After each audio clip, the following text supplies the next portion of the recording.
Sculptors are transforming condemned elm, ash, and locust trees in Chicago's parks. Artists, through Chicago Sculpture International, have teamed up with the Chicago Park District to select trees offering an unusual canvas for artists to create their concepts. Our urban landscape is compromised with invasive insects and disease damaging our elms and ash trees. Parkway trees are recycling our carbon dioxide fumes and providing oxygen, but getting stressed out in the chlorophyll process. An estimated 100,000 trees will die in Chicago parks in the next few years. Removal and replacement will be expensive. These sculptures in trees draw attention to the fact that our trees are living condemned and pay tribute to their decades or centuries of life. Chicago sculptors are recreating trees for a variety of reasons. Some want to draw attention to the large amount of trees dying. Some want to say this is urban nature. Some want to create a symbol of new hope, shelter, and food for animal life. Some want to remind others to reduce their carbon footprint, ease your foot off the pedal. All artists, perched in these branches, are making a statement in this unique medium.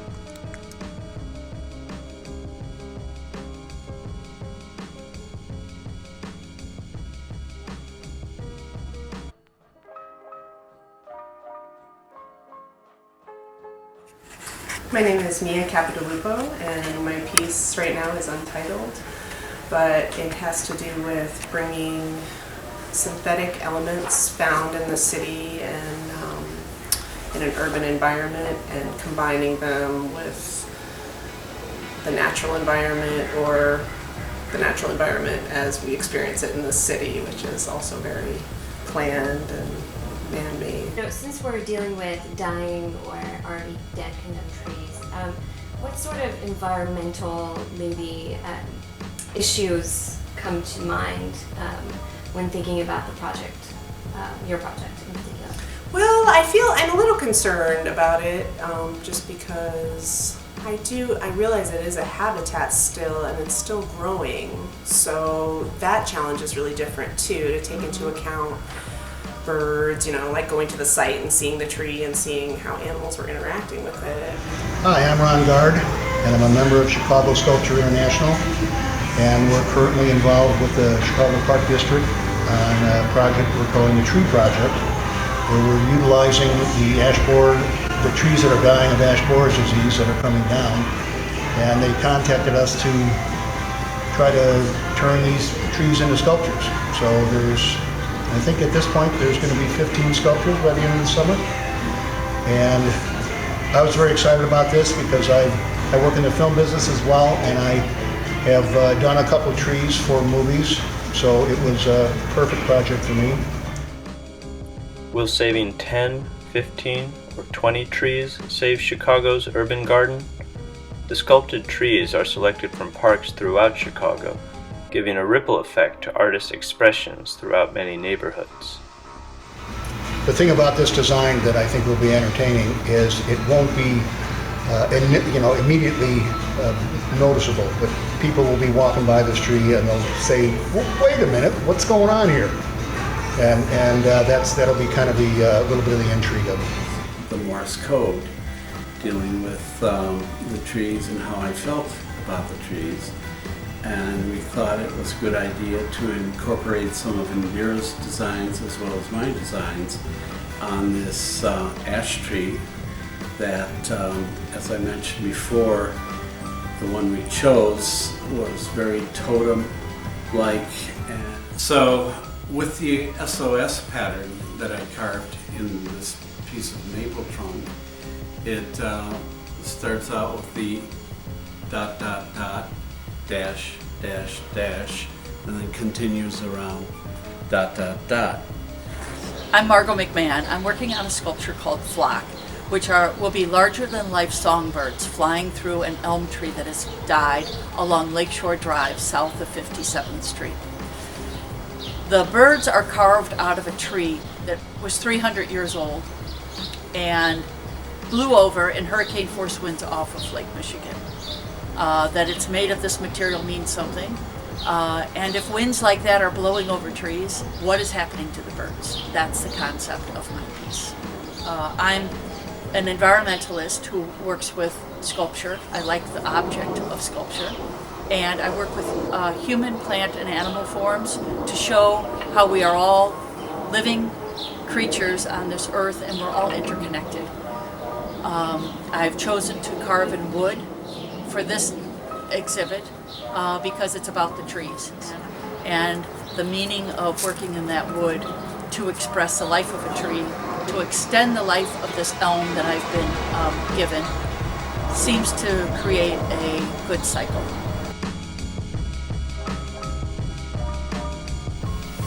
My name is Nicolette Ross. My tree is located in Washington Park at 5200 Payne. The concept for my tree is derived from my woodcutting experience. I do a lot of woodcut for making, and I'm going to be carving a basket weave pattern of the trunk of the tree to mimic some kind of weaving embracing the tree trunk.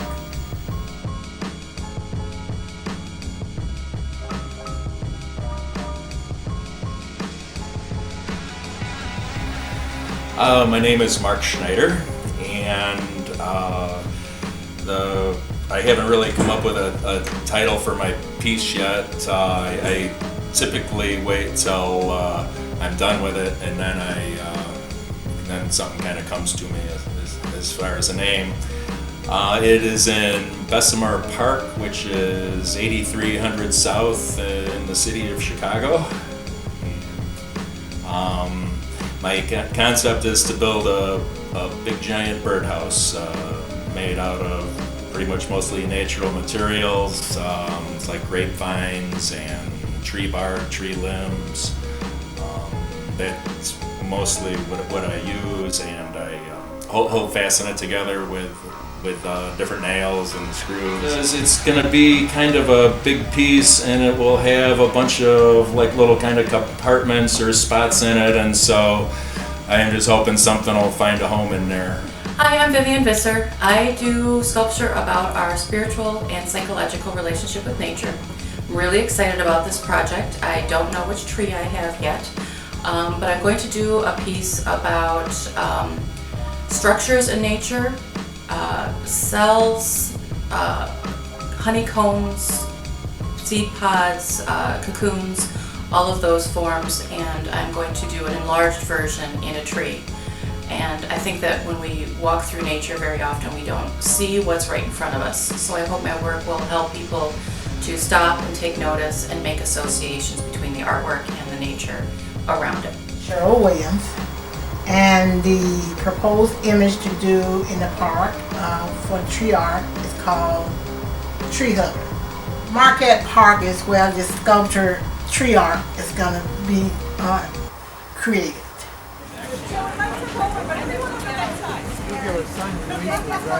Yeah.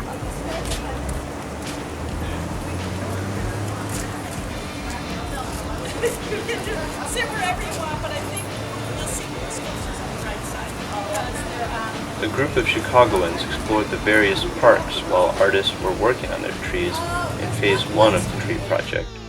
Ride with us to spot sculpted trees. 5 more trees will be sculpted in the fall, and several more next summer. The Tree Project will introduce 10 Chicago sculptors who are showcasing their artistic statements in Chicago's parks' dead trees. 90,000 trees are expected to die in the next few years, causing a huge financial burden to remove and replace our CO2 oxygen renewing canopy. Sit back, relax, and enjoy 5 sculptures in the next hour.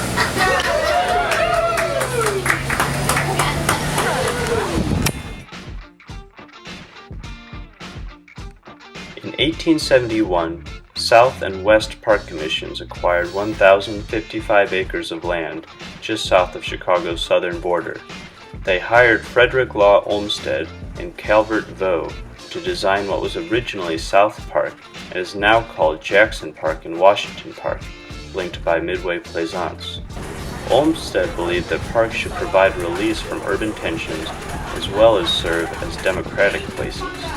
His plan for Washington Park was realized.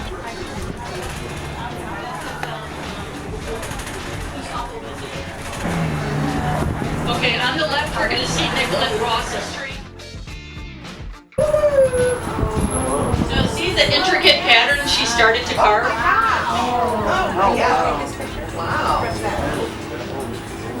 What is the ecological advantage of keeping live condemned trees in our parks? Insect and beetle larvae thrive on the bark and wood, becoming nutrients for wildlife. Woodpeckers, flickers, chickadees thrive on the insects. Microclimate communities of plants grow under the dead trees. Nesting birds and wildlife need the trees for a safe haven. Migrating birds need a safe harbor to feed and rest along the Lake Michigan flyway. Mushrooms, fungi, and mold grow in the decaying trees, contributing to the ecosystem in dynamic, mysterious, and microbiotic ways. Sculpting them draws attention to their own natural grandeur.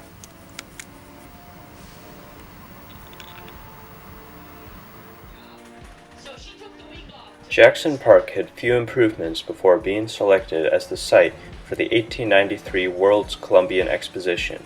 Olmsted worked with Daniel Burnham to transform the swampy area into the White City. Olmsted believed that Jackson Park's relationship with Lake Michigan was its greatest asset. He interpreted the lake as a tremendous object of sublime scenery. With water as the guiding theme, Olmsted and Vaux designed a rugged series of lagoons linking Lake Michigan to Washington Park through the middle of Midway Plaisance. Their compositions combined shadowy, winding paths, which created a sense of mystery or anxiety, with beautiful, graceful elements like broad, sunny meadows for calming visitors. At Washington Park, the south open green conveyed the firm's beautiful style.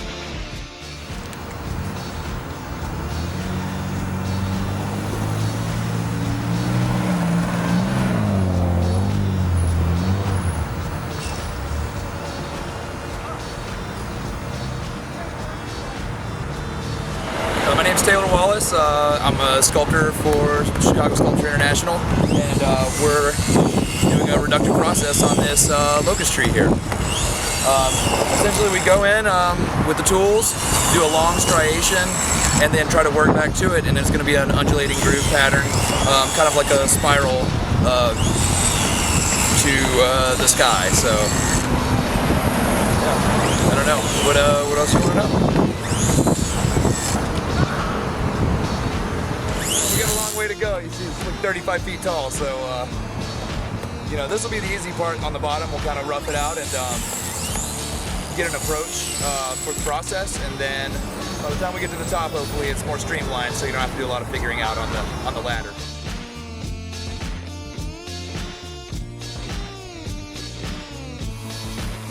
Successor companies Olmsted Brothers and D.H. Burnham Company then designed 14 neighborhood parks for the South Side. Among the first new sites was McGuane Park, opened in 1905. Armour Square, Hamilton, Ogden, and Sherman Parks were other innovative facilities. These small parks offered the first Chicago library, English lessons, hot meals, free public bathing facilities, and health services. President Theodore Roosevelt proclaimed them the most notable achievement in any American city. By 1934, these parks were consolidated into the Chicago Park District, and over $100 million of improvements were made through the WPA.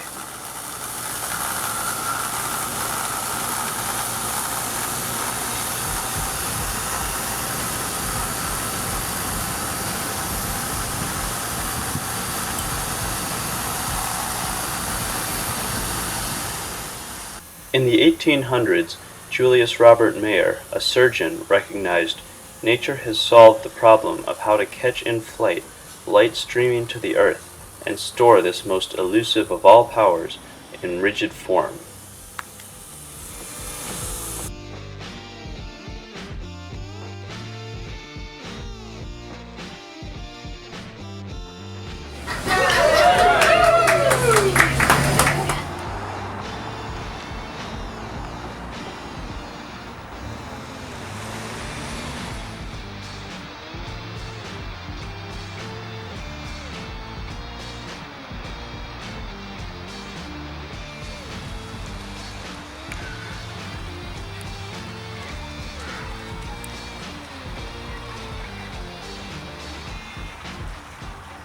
Chicago Sculpture International advances the understanding and creation of sculpture as a unique and vital contribution to society.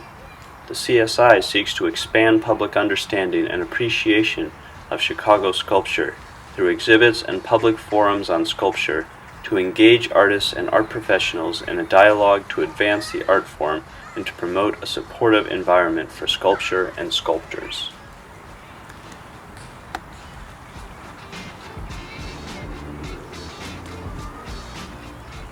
CSI currently includes 140 members and is only one of 3 United States chapters of the International Sculpture Center, a New Jersey-based association serving the field of sculpture in its various forms. With both outdoor and indoor exhibition committees, CSI has several exhibitions annually to showcase contemporary sculpture throughout the Midwest.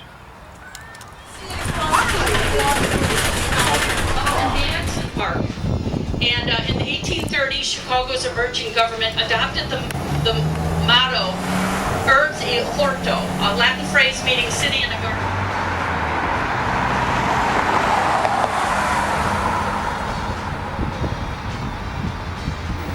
Climate change is the big issue. Chicago's on the verge of changing its growing zone. And with that, we will have some plants that will no longer be able to grow here and others that will come in. Some species of birds will no longer nest here. We're going through change so fast that it's affecting human beings, it's affecting animal life, and it's affecting plant life also. And we need to know that all these systems are being stressed at the same time.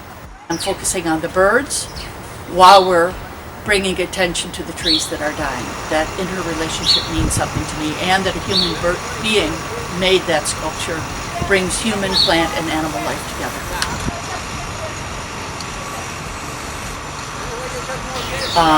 For the ecosystem, that we need to be more engaged in helping the earth to heal. And by putting these birds flying through a dead tree along Lakeshore Drive, people will say, why the birds? That tree's dead. What can I do this year or this day to curb some of my CO2 emissions that I put into the air?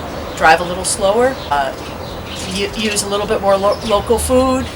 Think about how we can change every day to help the earth to heal. Like the singing canary in a coal mine, birds have been an indicator of unsafe living conditions.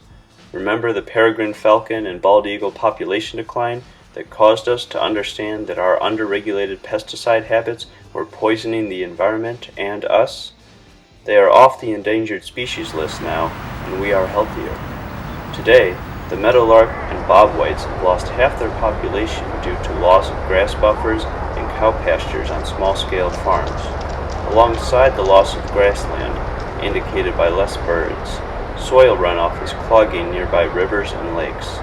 Insect-eating birds like nighthawks are reduced in population along with bees due to insecticides. The majestic California condor and elegant great blue heron are once again gracing our children's lives. We can view these birds as an indicator of reclaimed health in our land and water. The largest Illinois nesting flock of black heron returns each year to Lincoln Park. The birds have returned to the same grove of trees for decades to hatch and raise their fledglings. The trees are dying under their nests with weak branches snapping, causing the nest to fall. In the 2014 winter, naturalists removed some of the most compromised trees from the grove, hoping a portion of the flock will build nests nearby. In the spring, several nests were built further north near a pond in a healthier row of trees. This is an example of conservation and nature working together to compensate for the grove dying from stresses due to climate change.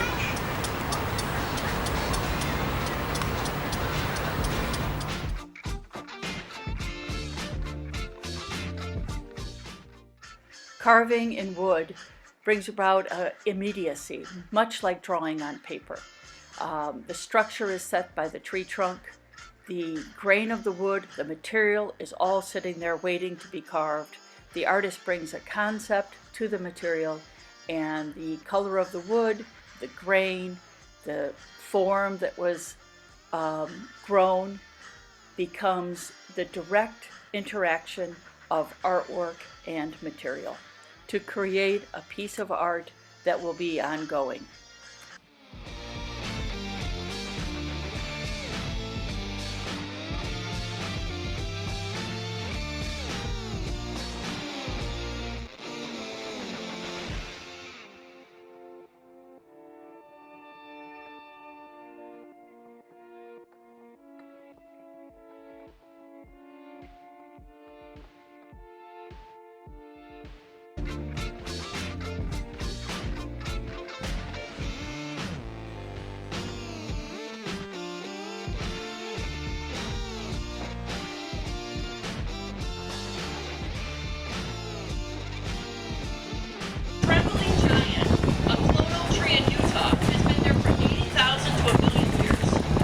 The trunks age and die and new ones come up, but the roots are ancient.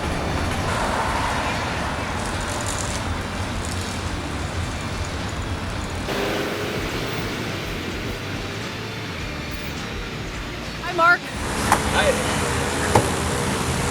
So this is my tree, and we're going to build a big birdhouse. Where you can see that little fork up there. It's going to be kind of centered around that.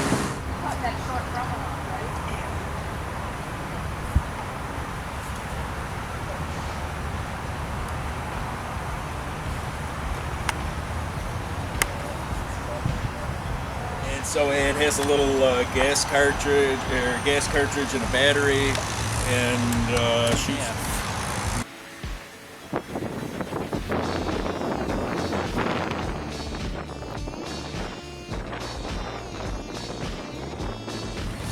Debating on what to do, and then it just really struck me because we're real close to the lake, and we're getting a nice lake breeze, and I always think of the environment and the invasive species, and so it's kind of going to be a fish. Some sticks kind of like this, and so these will go up on that little trunk there. Fasten them on there, a couple of things, and then I'm going to cover this whole part with bark.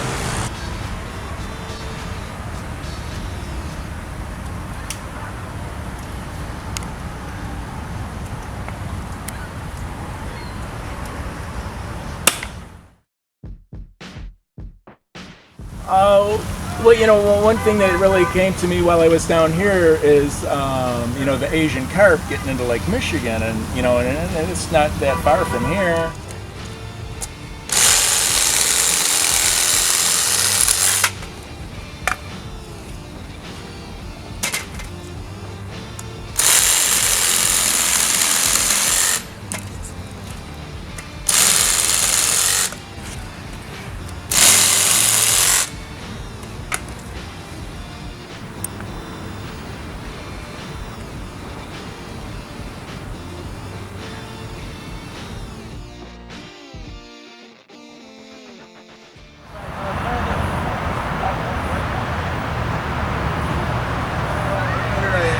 Thought about naming it something, in honor of Herman Melville.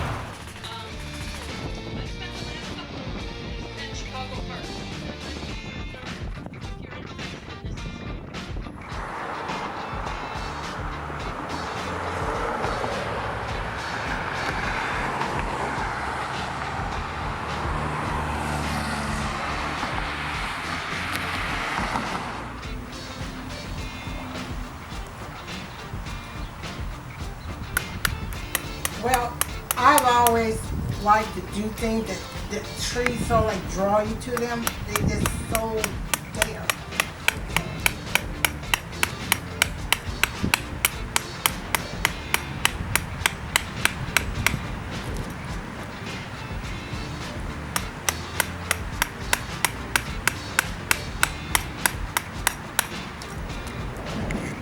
Jim Long here, chainsaw wood carver.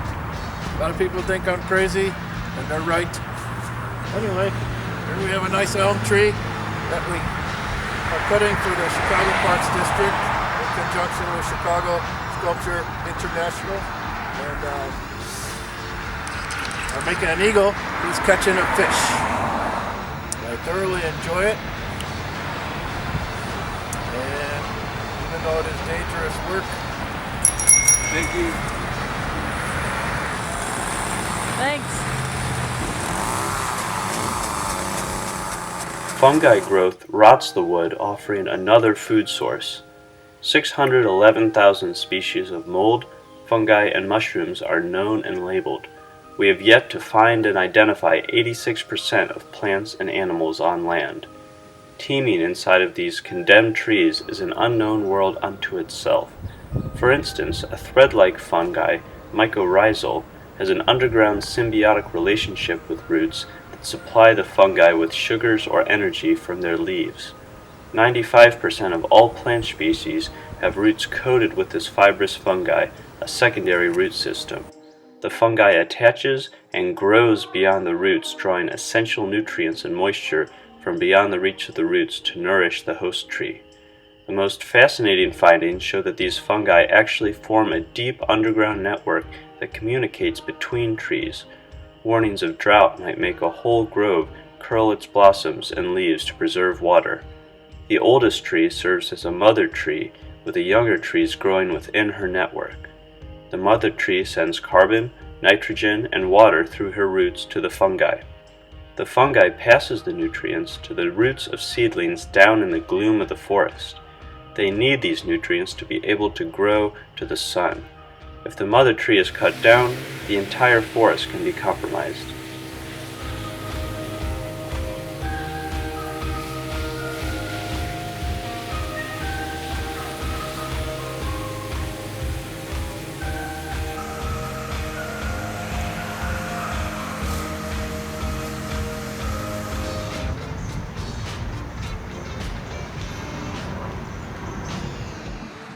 The earth has the right to be healthy.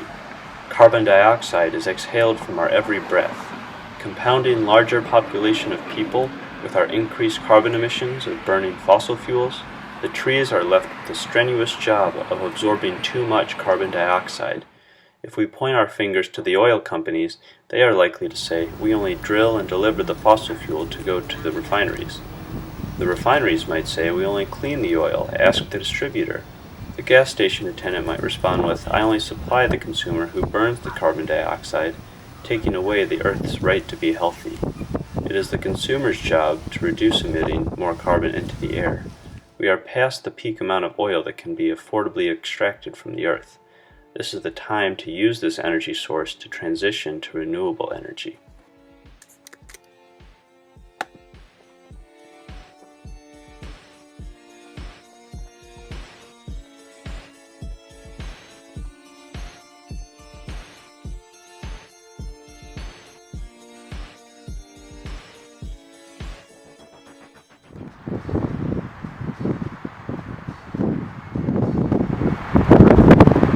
So the piece in its entirety is called Lead with the Heart, and I think that it's left up to the audience to decide whether it's a permacultural example or maybe a stealth marketing campaign or maybe a commemorative idea about the advancements in science where they've connected gut and mental health, but basically it's about sincerity.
I was 7 years old. It was a conversation at the dinner table. My mom was trying to sell my dad on putting new wallpaper in the bathroom.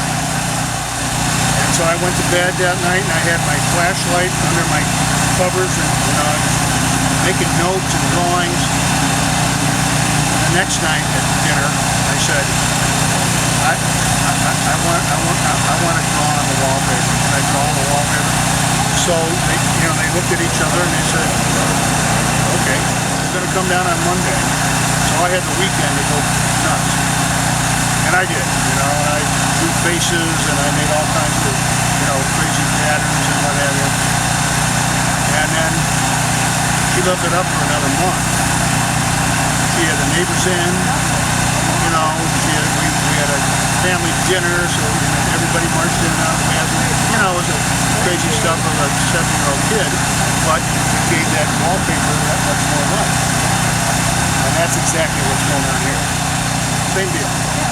None of us are doing it for fun. Because there's been a lot of positive response. The thing of it is, it's like, once you're out here doing something, like when I came out and marked the trees, I had some pink paint, you can see the pink paint, I had a pole and I'm marking the trees. People start, coming up and asking me what's going on. And then, once something starts happening with the tree, it's almost like the first time somebody's looked at that tree.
SOS is the International Distress Signal. 3 dots, 3 dashes.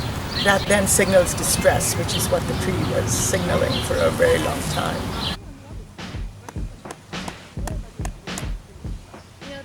Hands are the most symbolically expressive parts of our body. They also denote our actions. That's what happens through our hands, and so they can be both protection as well as destruction. The hands wrapping around the tree were to protect not just the tree, but also that relationship that we have with the environment. How can we make it grow? How can we make it thrive? We really wanted to show the different layers of the tree bark. And when you take the first layer of bark off, you see the intricate patterns that the emerald ash borer has made. I always say that nature is the best artist, and so you can see the patterns that are there. And now it still signals that, but also it's that call to do something about it. For us to step forward and figure out a way to protect our trees. Hi, my name is Brian Northup. The Chicago Tree Project sculpture that I created is called Message in a Bottle. It's at Hiawatha Park, and the idea behind it is to raise awareness of how plastics are affecting our environment, getting into the oceans and causing all kinds of problems. So I collected a lot of bottles from around town, just really all over Chicago. And then I collected a lot of messages from the general public, just kids, anybody who would write a message about what's happening with the environment. And I sealed the messages in the bottles and attached them to the tree, and it's about 660 bottles. So the total of a family of four's consumption of plastic beverage bottles for 1 year.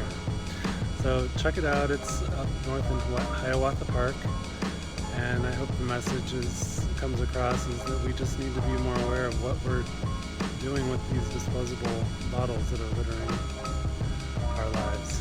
Thank you.